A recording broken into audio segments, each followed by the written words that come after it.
Yo, Starslay the Divine here with another message. This one's going to be fairly quick and fairly short. I just wanted to touch base on Christianity a little bit and talk about how delusional a lot of these Christians really are. So, without further ado, let's get right into it, guys and gals. So, this person on the top comment says, and Jesus healed sinners and said, "Go now and sin no more." So basically, what Jesus was saying with that is now that you are cleansed and pure, that you are to become saints. You are no longer to be sinners. You are supposed to be saints. Saints. Okay?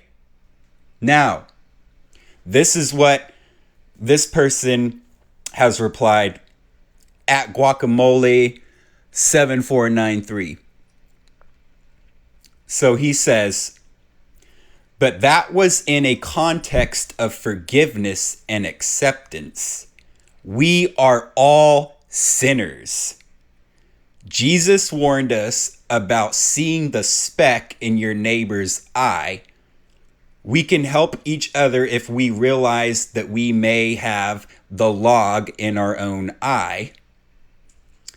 Jesus' strongest, most public condemnations were for the preachers, theologians, even religious magistrates, and their parishioners were admonished in Matthew 23. So many fundamentalists, evangelical preachers sound more like the Pharisees than Jesus. Now, I'm not sure how much true the rest of this is that this person is saying. I'll definitely have to do more research into that.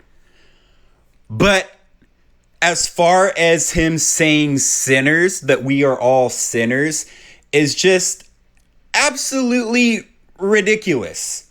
So this is where it gets good. This is my reply, guys. So I said, at Guacamole 7493, you are delusional.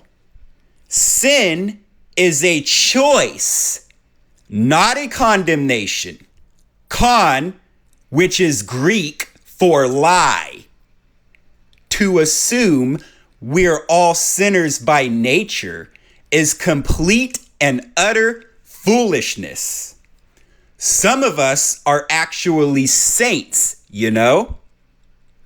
Just because you choose to be evil and misconstrue Gnostic Jesus's teachings on purpose doesn't mean that the rest of us are blind to the truth. So, let me just clarify, guys. That right there is very powerful. Very powerful what I just said. See, because this person is saying, oh, we're all sinners by nature. And quite frankly, unfortunately, that's how a lot of Christians believe, because they're stuck in their delusional little bubble by Yael the Baoth and his archons, you know. And don't get me wrong, like, I love Jesus. I believe in Jesus, but I believe in the Gnostic Jesus. I believe in the Jesus that went around teaching knowledge and wisdom. I believe in the Jesus that rebuked the Old Testament God and said, eye for an eye, tooth for a tooth, but I tell you to turn the other cheek. That is rebuking. That is the essence of rebuking something. In that case, it was the Old Testament God, because that's what the Old Testament God had said. The Old Testament God had said, eye for an eye, tooth for a tooth. And Jesus is basically saying to throw that old concept in the garbage. Throw that old concept in the trash. Because, like a lot of people say, an eye for an eye, a tooth for a tooth will lead the whole world blind. And it's true. Like, I don't see how Christians can preach love, light, and liberty when they attack literally people that exercise love, light, and liberty. It makes no sense. Like, a lot of Christians are hypocrites. A lot of them are. I'm not saying all of them are. There's definitely some good hearts, good minds, and good souls that are unfortunately under the banner of the Christian religion.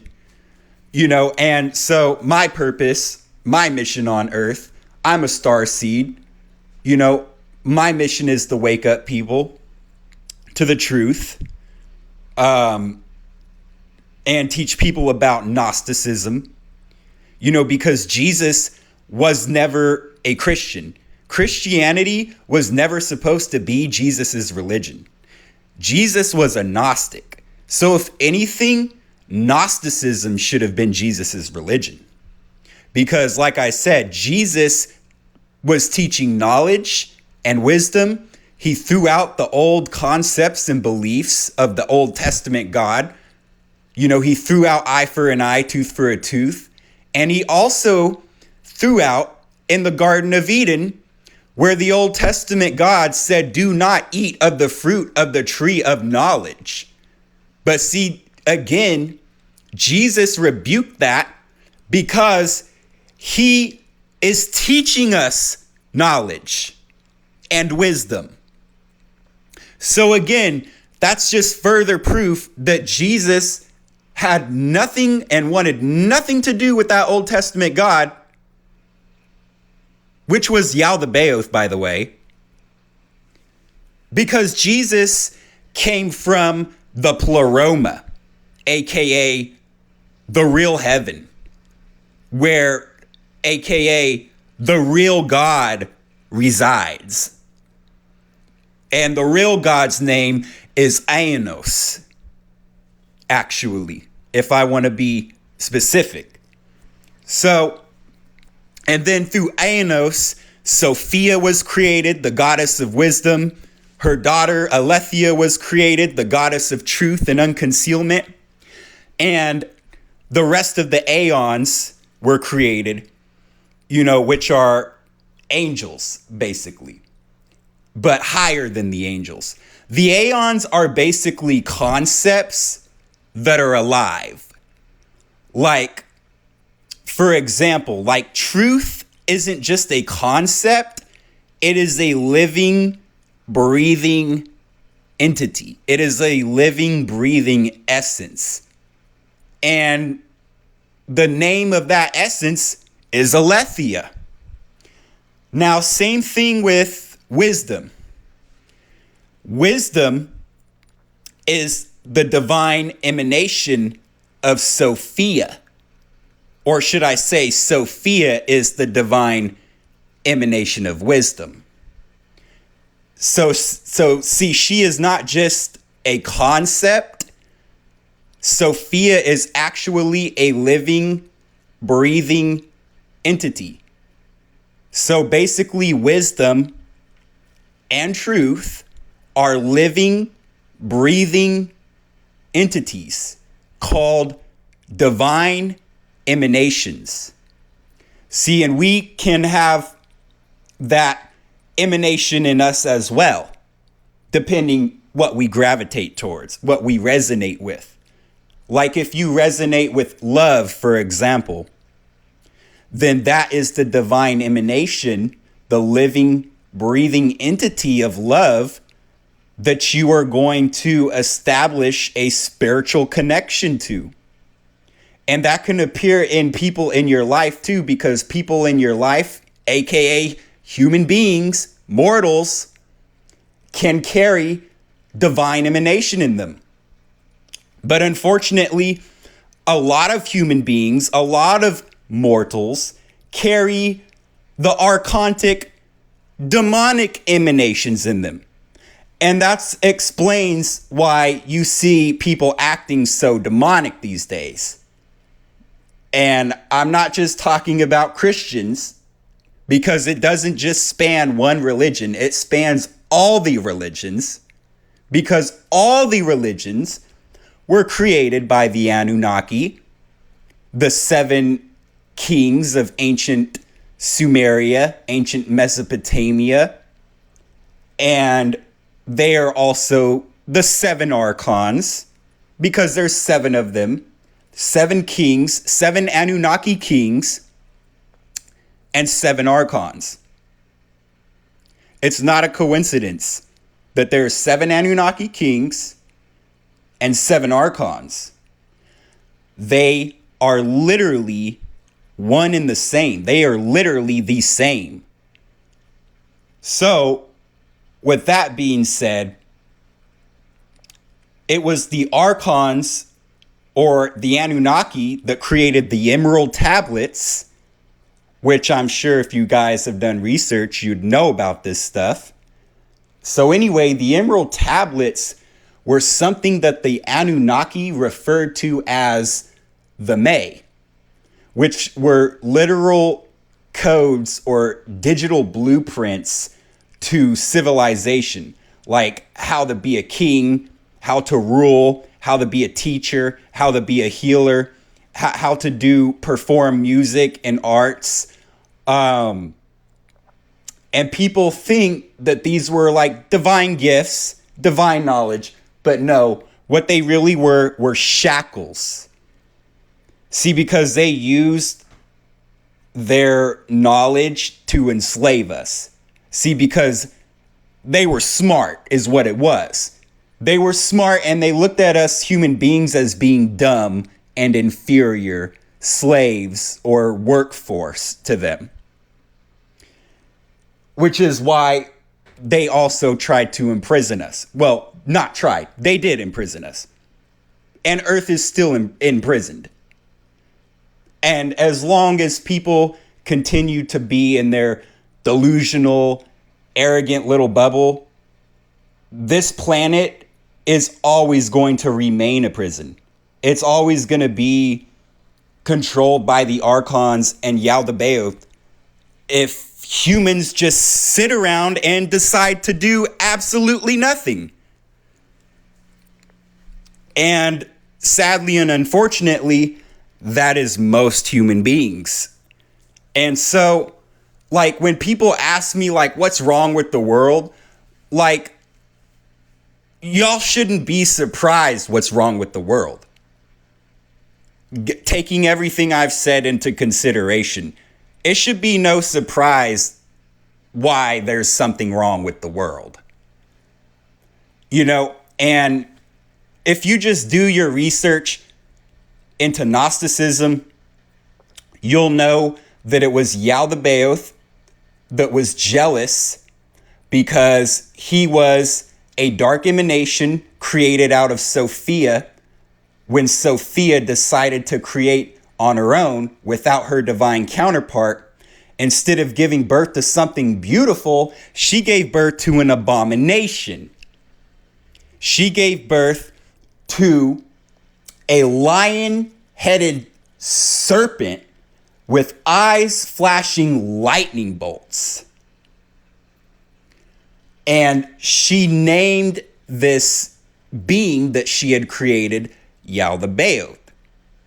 And so what she did was hid him away in another universe because she didn't want the rest of the aeons, divine emanations, to see and realize what she had just created, which was an abomination.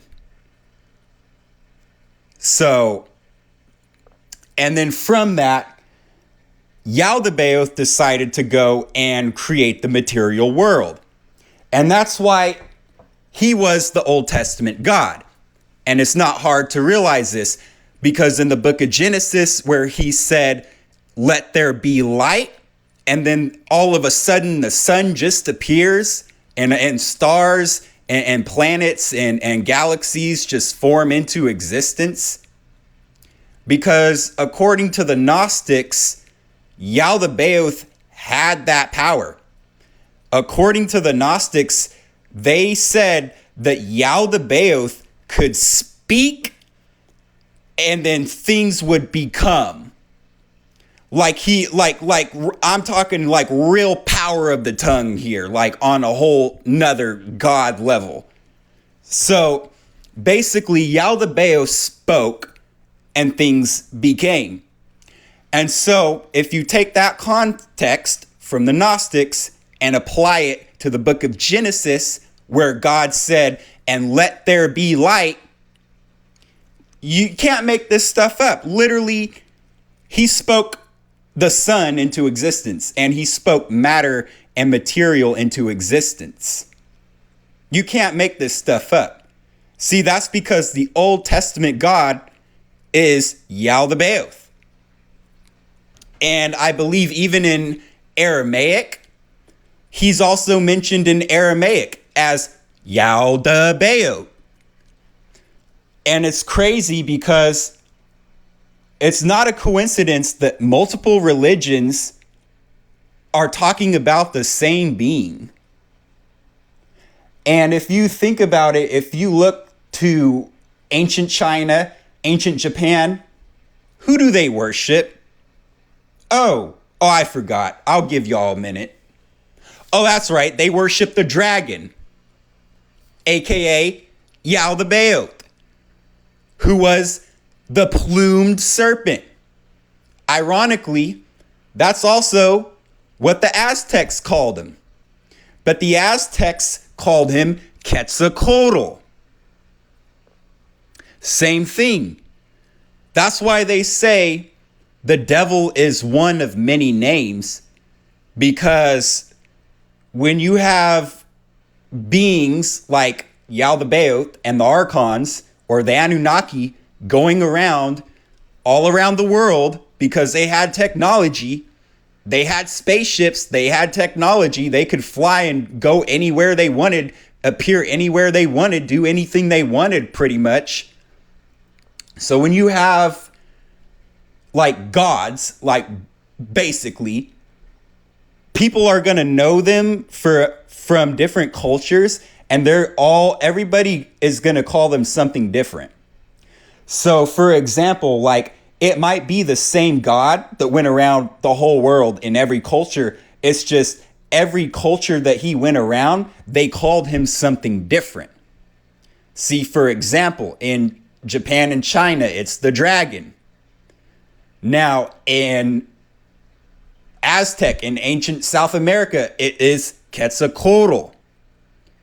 Now, in the Old Testament, it is Yaldabaoth. In Gnosticism, same thing, guys. This is the same being or entity, God, more like a devil though. He went around the world and they just called him different names. So basically, like with Yaldabaoth, right? And the Archons, this is exactly why they called them different names. And that's why there's a lot of confusion. That's why in ancient history, you have the Greek gods, the Roman gods, the Norse gods, and they all share similarities because they were all the same. It's just those different cultures, respectively, Nordic, Greek, Roman, they all called the same gods different names. For example, Zeus in Greek was known as the king of the gods. And in Roman, he is known as Jupiter, also king of the gods. But they just call him a different name. So same being, they just call them different names. And see, for a Gnostic, unveiling and uncovering the truth is what it's all about. That's the essence of Gnosticism. is to connect the dots and discover and unveil the truth. So, with that being said, guys, I'm going to end this video. I hope y'all enjoyed it. I hope y'all will like, comment, and subscribe because it helps the channel. It helps our audience grow. Hit the notification bell as well so that you'll be notified when I drop new content. And yeah, I think that's it, guys. So peace, anointings, and harmony to y'all. I hope y'all enjoyed this video, guys and gals. And without that, I'm out. Peace out. And I'll see you guys and gals in the next video.